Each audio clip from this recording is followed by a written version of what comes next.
Hi, and welcome to Concordia Today. I'm Lori Graham. And I'm Jacqueline Liu. Coming up in the show, we'll have an interview with Suzanne Belson from Concordia's Ombuds Office, and we'll have a report on Concordia's ethnic and cultural associations. But first, the news.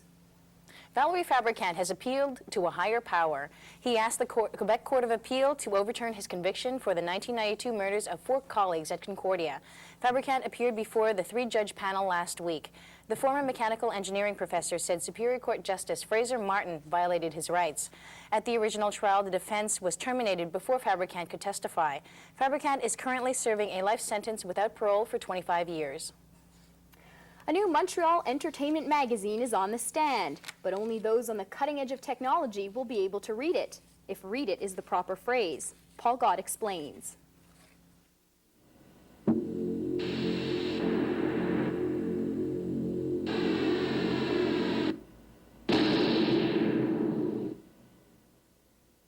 The magazine of the future is being made in Montreal today by a young company called ThoughtWorks. The first issue of Click hit the newsstands in January, but Click is no ordinary magazine. You need a computer to read its combination of stories, music, and video. Brent Barrett is a graduate student at Concordia and one of the 3 people who put Click together. He describes the contents of the first issue. An interview with John, and he reads 12 pages of his latest novel, The Son of the Circus. We have a piece on the Noam Chomsky documentary, Manufacturing Consent, and you can click through that and get all kinds of information about the film, about the filmmakers, and about Noam Chomsky as well. And another interesting piece that we have is at the Alex Colville exhibition. It's basically like going to a museum. You see the pictures, the paintings that Alex has done. ThoughtWorks is now expanding its multimedia efforts. It plans to produce Click magazine every 3 months. The first issue of Click magazine is available now at computer stores and selected magazine outlets in Montreal, Toronto, and New York. The cost is $35. This is Paul Gott for Concordia Today. Over 2,000 Montrealers marched against Human Resources Minister Lloyd Axworthy's proposed social reforms last week. Although the federal government has announced the upcoming budget won't affect transfer payments, student and labor groups are continuing their fight. 20,000 people were expected to attend, but freezing cold weather kept many at home. The march was organized by Solidarité Populaire Québec, the coalition of women's groups against the Axworthy reforms, the coalition of students, and 3 unions. Canadians aged 20 to 29 are in the fastest growing group of reported AIDS patients, but fear of being identified can scare away those who want to take the HIV test. That's why Concordia's health services have announced a new anonymous HIV testing service. With more, here's Thomas Mall. There are some 800 reported cases of AIDS affecting university-aged Canadians. Concordia students have asked for an anonymous testing program here. Now students can get tested at Concordia's health services. I would say we've all had a period of risky behavior in our past, and it's a good way to prevent a spread of say, the HIV virus. Appointments can be made by calling 848-3575 or 848-3565. For Concordia Today, I'm Thomas Mall. For years, people have complained about the air quality in Concordia's hall building. Now, an administrative decision has made it worse. In January, the use of the building's ventilation system was cut back in order to save money. Energy consumption in the building costs over $1.5 million a year. The administration consulted with environmental experts to make sure the air was safe. But some are not satisfied. A staff member recently passed around a survey to gauge people's opinions on the quality of air in the hall building. She hopes the results of the survey will convince the administration to reopen the vents full-time. Several Concordian students emerged winners last week as the school hosted the 11th annual Quebec Engineering Competition. George Matrakos, John Theophanopoulos, and Brendan Montour won the competition's highest award and shared $1,000. The trio's project was a conversion of a Ford Escort's motor to electric drive. The same team won second prize in the design category, while 2 other students picked up third-place finishes in design and editorial communication. Overall, 87 students competed on 46 teams in events that range from editorial design to extemporaneous debate. In science news, Concordia has gone state-of-the-art. Chemistry and biochemistry students, as well as researchers, now have access to a new machine called an electrospray ionization mass spectrometer. Mass spectrometry involves the identification and study of ions in the gas phase. The new spectrometer can analyze molecules in living matter and has many uses in biochemistry and also in the pharmaceutical industry. Concordia is the first school in Montreal to train graduates in this new technology. Concordia has long enjoyed a reputation of fostering creative and innovative work. Sea Theory is one such example.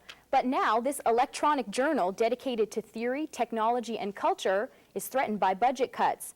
The university has frozen Sea Theory's funds. Geneviève Napier has this story. Sea Theory is Arthur Crooker's baby, the online version of the journal he and his wife founded over 15 years ago.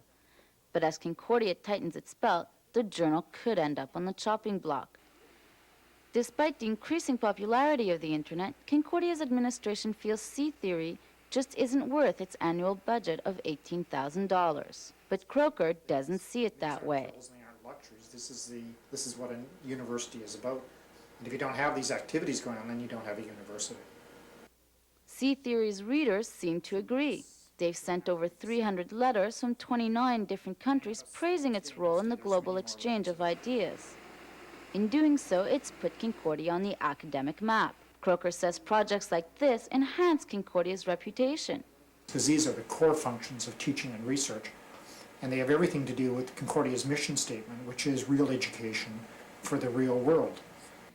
Sea Theory's future will be decided in June.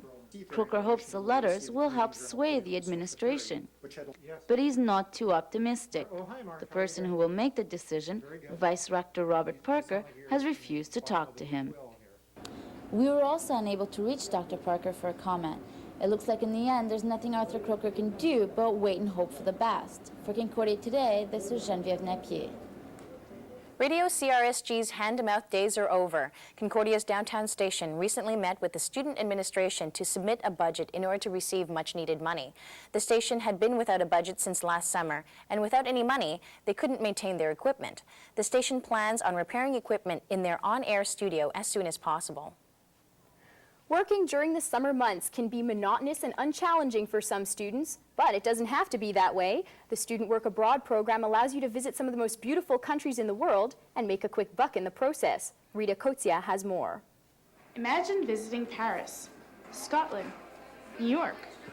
The Student Work Abroad program featured at this year's Travel Mart in the Hall building could be a head start.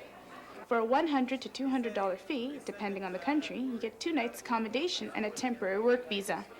SWAP has centers in every major city. Margaret Callender of Voyage Campus refers to them as pit stops. We help them with certain jobs that they may want to find once they're there. Plus, we give them an orientation center that tells them how to use a payphone, how to do their laundry, how to get around the city, how to use the metro system. It's really invaluable. That information alone is invaluable. For Concordia Today, I'm Rita Kotzia. Congratulations to Jason Dimitrov, Jason De La Roca, and David Wilson. The 3 Concordia students have qualified for the CIAU Wrestling Championships at the University of Calgary. The championships will run from February 23rd to the 25th. Good luck, guys. Concordia students are taking a well-deserved break this week. The university may call it Reading Week, but most students know it as spring break. Some of the major hotspots that students flock to each year are Florida, Mexico, and the Dominican Republic. Some of you may not have been able to get out and travel, but whatever you decide to do, get out and enjoy yourself. Ooh, that sounds great. Fun in the sun. Unfortunately, we won't be able to go. That's true. But anyways, that's the news for this week. Stay tuned for an interview with Suzanne Belson from the Ombuds Office and a report on Concordia's ethnic and cultural associations. For Concordia Today, I'm Jacqueline Liu. And I'm Lori Graham. Thanks for watching.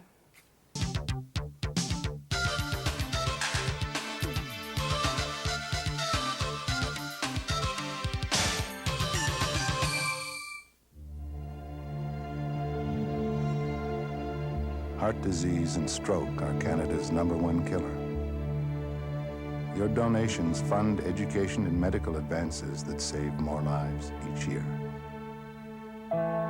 Thanks to research, he has a pacemaker. She has a grandfather. help give someone a second chance, please give generously to the Heart and Stroke Foundation.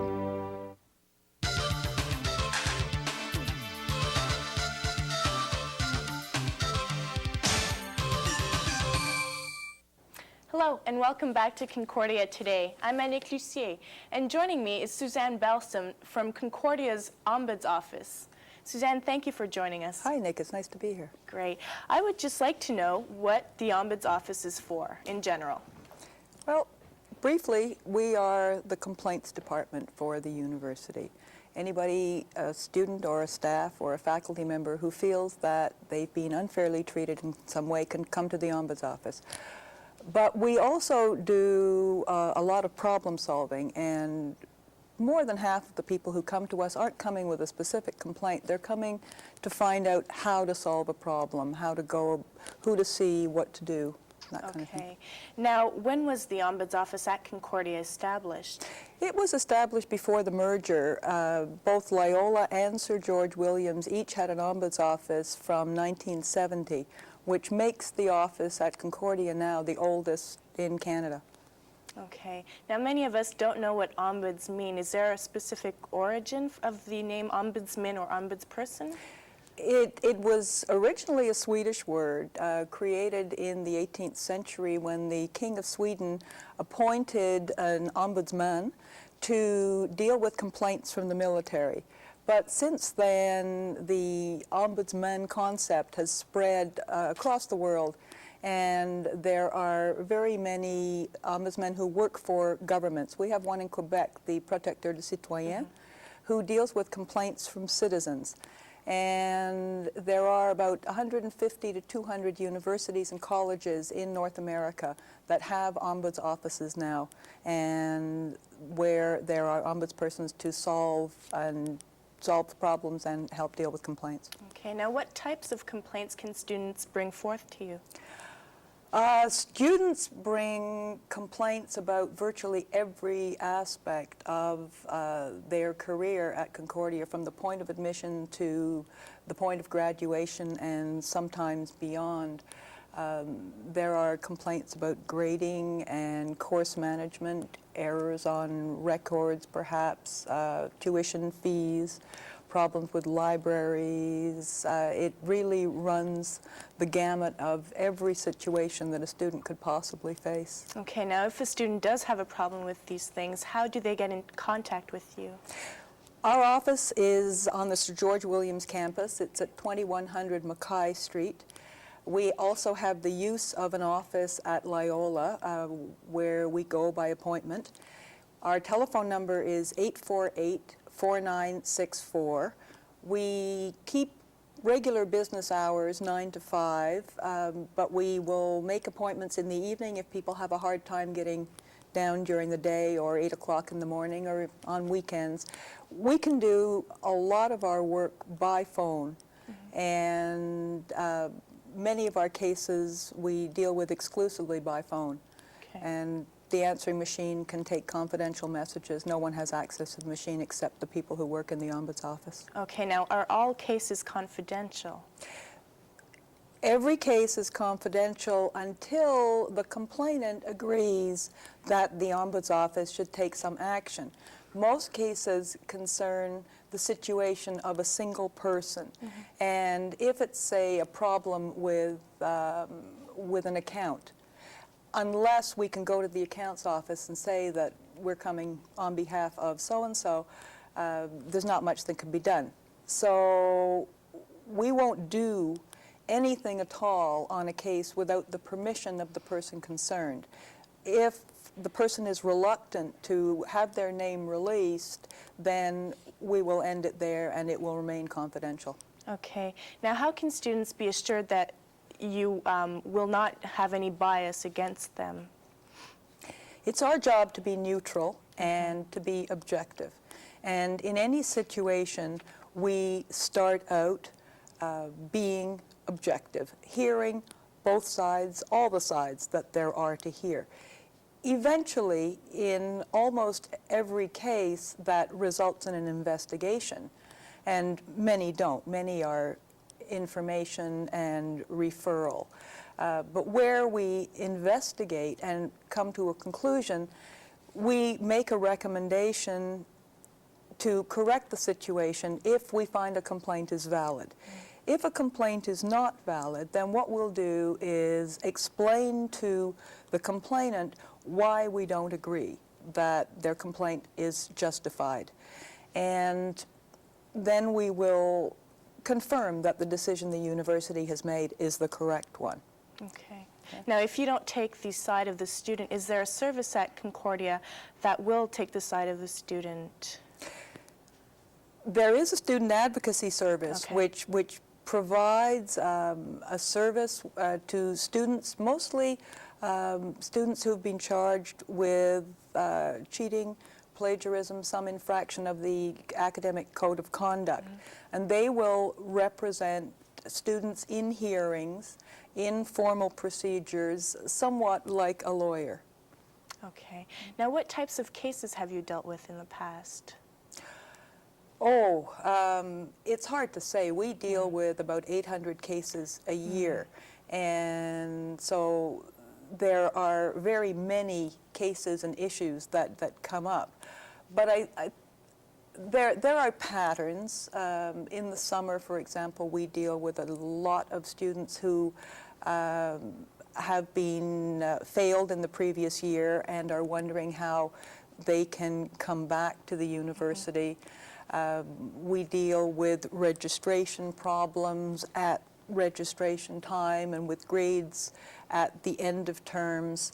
It's a very, very broad spectrum. But in every case that we deal with, we'll ask ourselves, does this have a wider application? And very often what we'll do as part of our role as agent for change is make recommendations based on cases to change policies, to improve them, to create them, to modify policies that have become outmoded, so that we're not only looking at the individual case, but also the impact on the university in a larger sense and on students in a larger sense. Okay, great. Thank you so much, Suzanne Belson. Thank you very much for having me.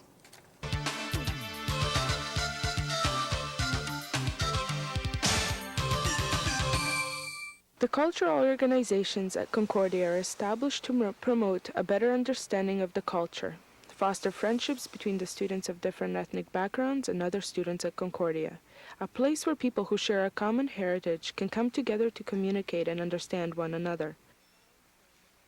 The purpose of this segment is to try and show the mandate of the associations, as well as their outlook on multiculturalism and the general student involvement.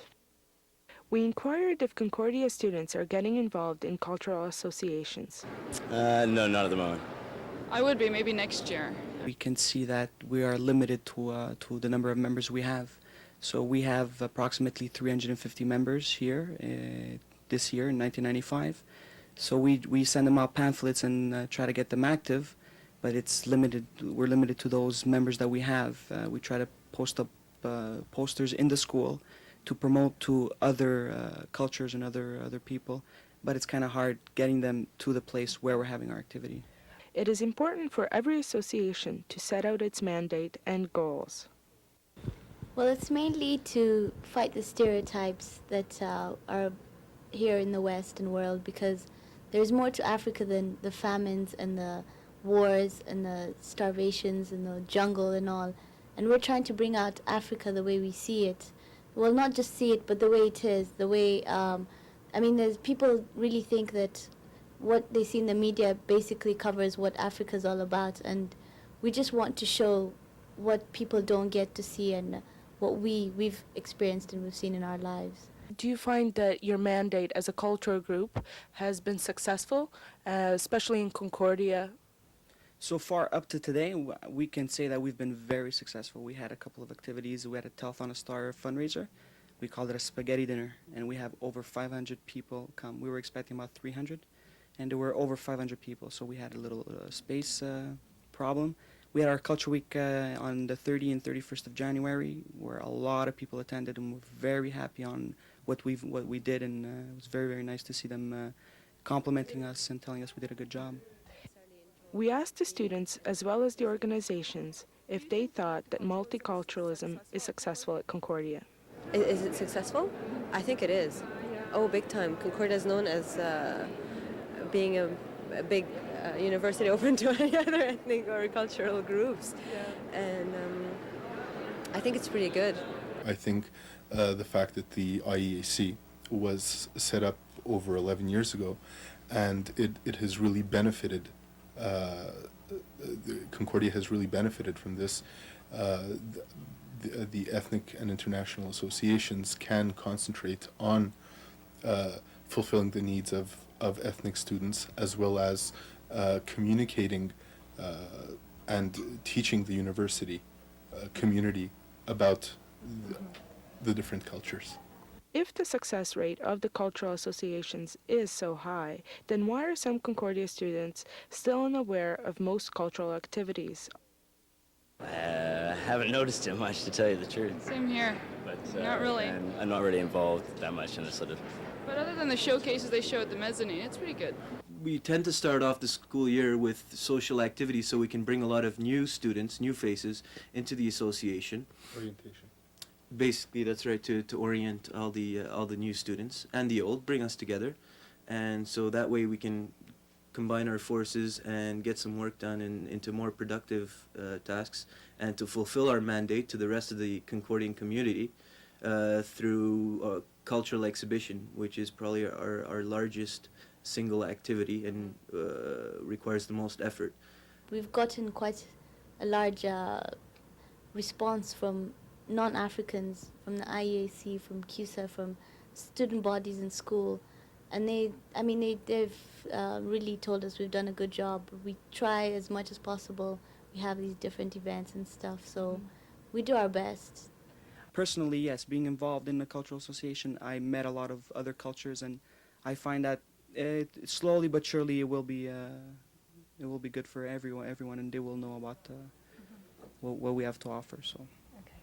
If the organizations are putting all of their efforts into getting people involved, why are some students still not making the effort? Well, I'm not part of the associations, like the cultural associations. I'm usually interested in what they do here. Just walk around, they have nice stuff showing up at the mezzanine, but I don't think I'll be necessarily interested in about them. I don't know why. Probably not to. It's not a question of not expanding. I would love to meet people who are from different, come from different cultures. They have different cultures, and but I won't necessarily enjoy being in an association. Concordia's student body is composed of many different cultures. It is one of the main aspects which makes this university successful.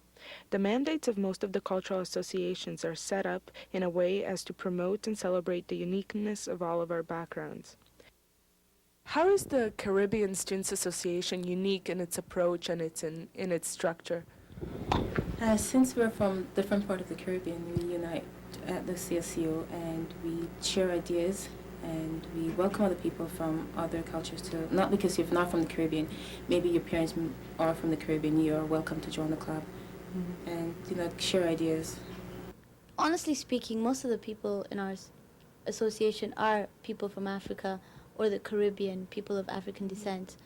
But there are a few people who come like on special projects, so people who have interest in the continent, and you don't have to be an African to be a member. Anybody's welcome, and it's just open for anybody to come and all that. The cultural associations and their activities are regulated by the International Ethnic Association Council. IEAC is composed of executive members from all groups. Frequent meetings of the council allow for all associations to participate together in the planning of the agenda. The IEC is basically an umbrella association for 17 ethnic associations, and our mandate is to help these associations get their culture and their backgrounds known to the rest of the student body at Concordia. The cultural associations are a primary source of information on certain ethnic backgrounds within Concordia University. They strive to combat the myths, stereotypes, and misrepresentations that have distorted their true image. The groups try to introduce the cultures to the university through socio-cultural activities. They are there for all the students at the university. This is Nina Romano reporting for Concordia Today.